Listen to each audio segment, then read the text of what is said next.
ಕೆಂಪೇಗೌಡ ಜಯಂತಿ ದಿವಸ ಪ್ರದೀಪ್ ಈಶ್ವರ್ ಮೇಲೆ ಚಪ್ಪಲಿ ತೂರಾಟ ಆಗಿದ್ದು ನಿಜವಾಗ್ಲೂ ಬೇಸರ ತರಿಸುತ್ತೆ. ಪ್ರದೀಪ್ ಈಶ್ವರ್ ಅವರು ಒಳ್ಳೆ ವಾಕ್ಚಾತುರ್ಯಪಟ್ಟು ಚಿಕ್ಕಬಳ್ಳಾಪುರ ಜನತೆ ಅವ್ರನ್ನ ಆಯ್ಕೆ ಮಾಡಿದ್ದಾರೆ. ಆದರೆ ಅವರು ತಮ್ಮ ಆಯ್ಕೆನ ಒಂದು ಸದ್ವಿನಿಯೋಗ ಮಾಡ್ಕೊಳ್ದೇ ತೀರಾ ಸಣ್ಣತನದಲ್ಲಿ ವರ್ತನೆ ಮಾಡಿ ತಮ್ಮ ತಲೆ ಮೇಲೆ ತಾವೇ ಚಪ್ಪಲಿ ಹಾಕೊಳ್ತಾ ಇದ್ದಾರೆ, ಚಪ್ಪಡಿ ಹೇಳ್ಕೊಡ್ತಾ ಇದ್ದಾರೆ ಅಂತ ಹೇಳ್ಬೋದು.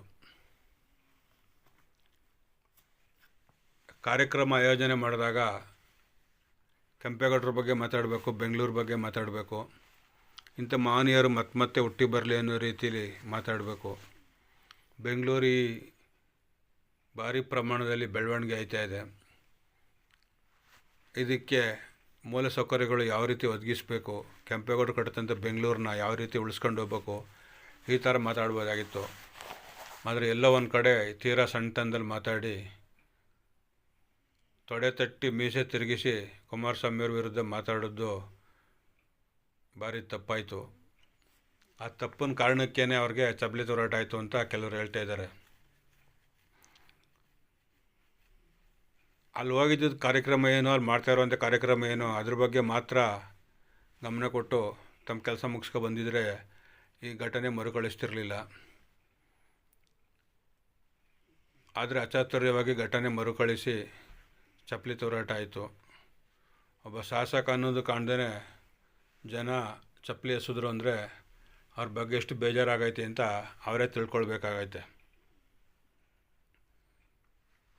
ಪ್ರದೀಪ್ ಈಶ್ವರು ಏನೋ ಭಾರಿ ಶ್ರಮಪಟ್ಟು MLA ಆಗಿಲ್ಲ.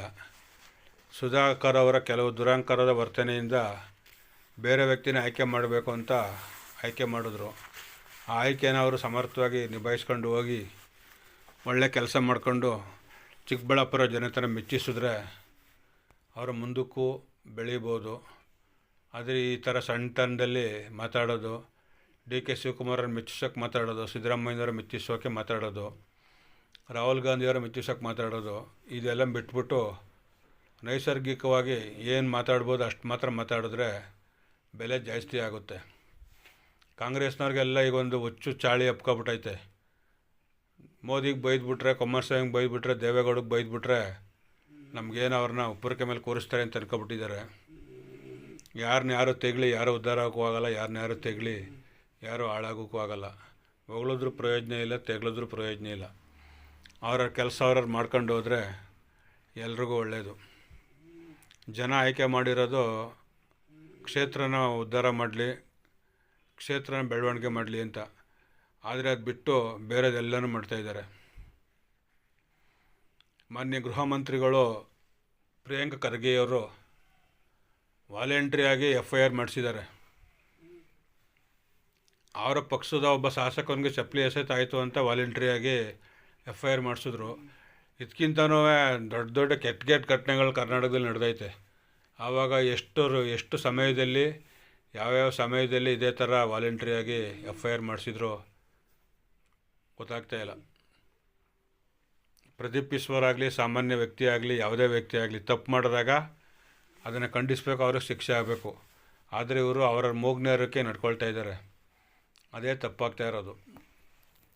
ಮುಂದಕ್ಕೆ ಈ ಥರ ಘಟನೆ ನಡೆದೇ ಇರೋ ರೀತಿ ವರ್ತನೆ ಮಾಡಿದ್ರೆ ಇವರು ಬೆಳಿಬೋದು, ಇಲ್ಲಾಂದರೆ ಅವ್ರ ಜೀವನ ಅವರೇ ಹಾಳು ಮಾಡ್ಕೊಳ್ತಾರೆ.